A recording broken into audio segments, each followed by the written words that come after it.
Okay, so now we're in 6.5.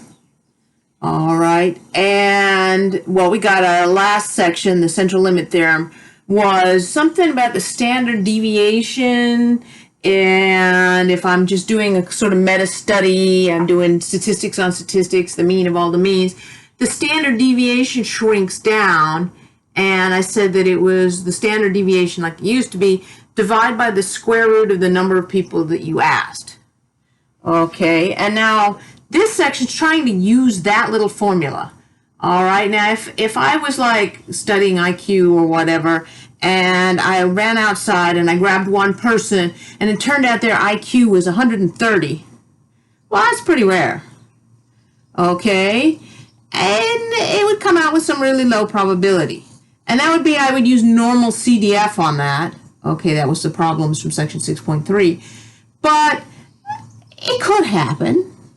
All right, but what if I ran outside and I grabbed 100 people and I got the average of their IQs was 130? Well, I mean, it's one thing to go outside and grab one person and have that work out. But if I go outside and the average, that means I didn't have like some people with some lower IQs offsetting my numbers. If the average turned out to be 130, I must have got some really smart people. I mean, if there wasn't a Mensa meeting right outside the door, I don't know how I would get a number like that. Okay, 100 people, and I still got the average. The average is supposed to come out as 100. I can't get 130 for an average. And so it should have a way smaller probability, and that's what this is taking care of. Okay, so this is SAT rather than IQ. The probability of one person getting a score less than 1,300. The probability of 100 people. Okay, and so it's going to look a lot like section 6.3, except that I got to pay attention. There's this extra number here. There's the mean and the standard deviation. They got to give you that. They got to give you some, we said we can kind of gloss over reading all this, less than 1,300. Oh, great, I know how to do a normal CDF on that.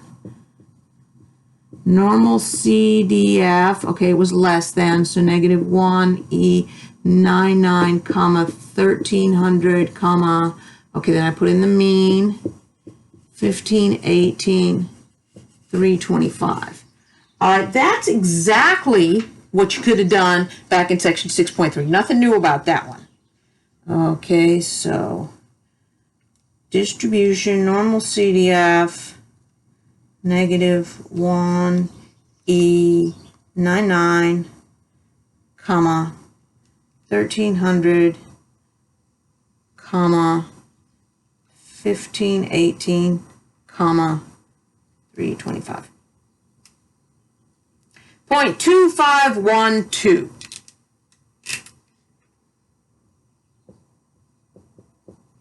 As I said, you could have got that answer back in section 6.3. That's exact same thing. Just take all these three numbers you see, stick them in there, you're good to go. And the difference in section 6.5 is all of a sudden to keep changing the number of people. This was one person. Everything in section 6.3 was one person. But now we're supposed to be doing the exact same thing as 6.3, except using this S over square root of n. So less than 1,300, I already know the negative 1E99, comma, 1,300, comma, 1518, comma. Now this, the standard deviation, this is where it all goes differently. Okay, I got that, 325, but I'm not supposed to use that. I'm supposed to take that and divide by the square root of 100. That's how I'm going to incorporate this 100 from my problem into it. I'm going to incorporate it all into this calculation about standard deviation. So that'll be like 32.5. That's divided by 10. So 32.5. Okay, that's where the difference comes in. The rest of the problem is exactly the same. I got my less than 1,300. There's the mean. It's a standard deviation. This number just goes into that calculation right there, and then I do exactly the same thing. Negative 1 EE99, comma, 1,300, comma, 1518, comma, 32.5. Okay, and now I get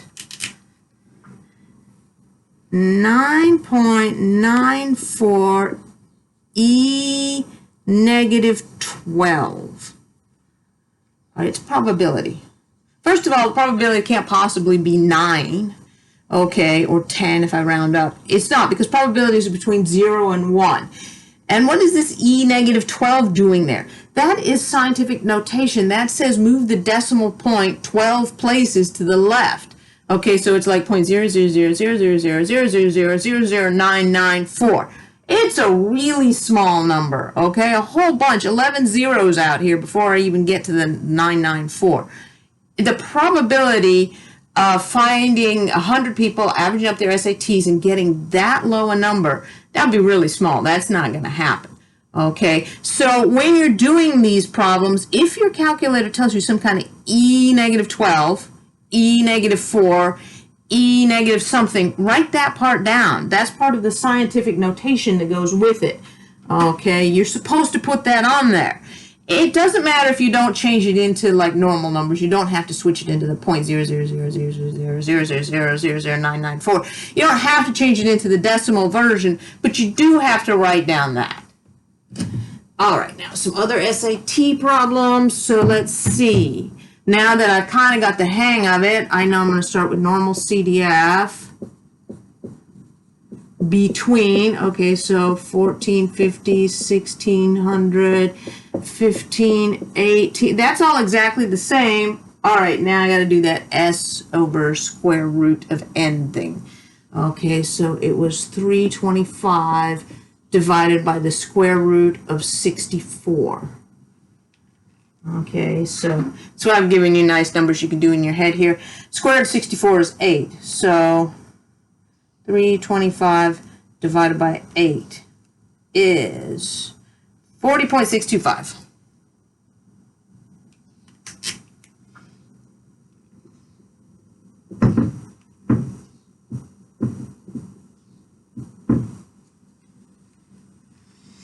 All right, so normal CDF.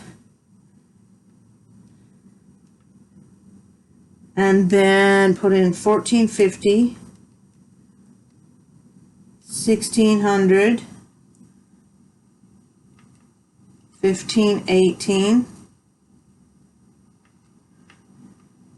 40.625, 0.9311. So this section is very much the same as what happens in section 6.3, except I just keep changing that number right there. All right, now 16 people. Normal CDF greater than, so I'm going to go 1550, comma 1E99, comma 1518, comma, and then I got to do my calculation. 325 square root of 16. In the notes, it says something like, wait, am I even allowed to do that? I mean, if I went outside and I only got like 2 people and I'm like, ooh, this is going to go really well, are you allowed to? I mean, if I stepped outside to find out something about IQ and then I only grabbed 2 people, it's not going to be very representative of anything. So if you were to really read into that section on the central limit theorem, it tells you should have at least 30. Okay, which is why I made you get 30 for your project. Is we're going to do it anyway because we don't have any better numbers, but we're going to expect it to be pretty shaky because I should have stayed outside longer and grabbed some more people. I should have got up to at least 30. Okay, so I'm going to do it anyway. So 325 divided by 4, because 325 divided by the square root of 16, 81.25.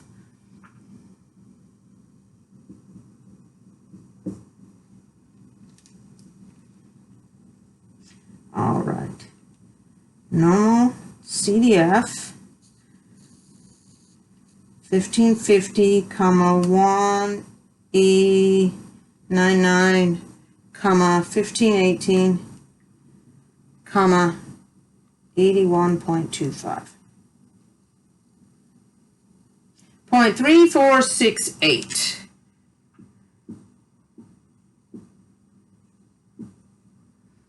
34%. I guess that sounds okay. All right.